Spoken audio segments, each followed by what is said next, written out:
তো hey guys, তো পোনপ্ৰথমে আমি কেইটা ওলালোঁ কলেজলৈ বুলি কিছুমান বাদ্যযন্ত্ৰ লৈ। যিহেতু আজি আমাৰ কলেজত আছে জেনেৰেল ফ্ৰেচাৰ্ছ অৰ্থাৎ নৱাগত আদৰণি সভা, চ' কালচাৰেল প্ৰগ্ৰেমটো হ'বই ন।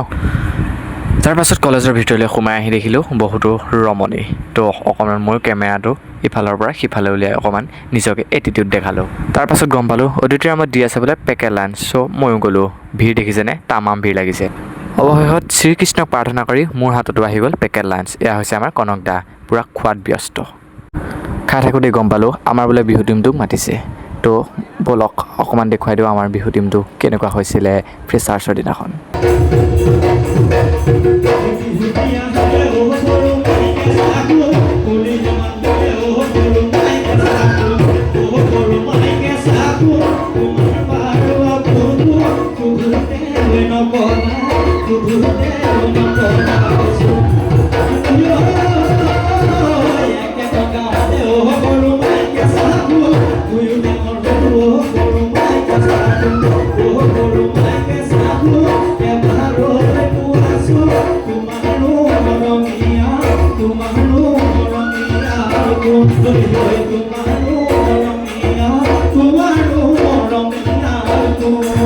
বিহু এদায় হোৱাৰ খন্তেক পাছতেই আমাৰ মাজত উপস্থিত হ'লেই অসমৰ জনপ্ৰিয় শিল্পী বিদিশা দেৱী, আৰু ফ্ৰেচাৰ্ছততো ছিংগাৰ মাতিবই ন।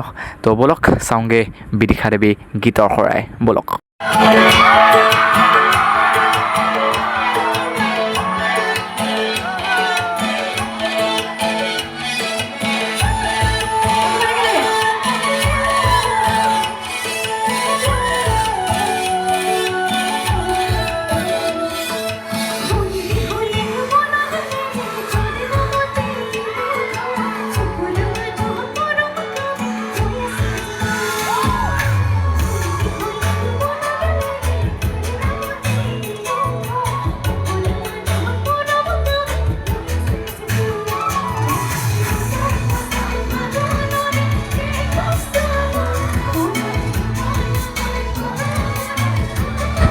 বাকী প্ৰগ্ৰেম চলি আছে আৰু মই আহিলোঁ অকণ ওপৰ মহললৈ।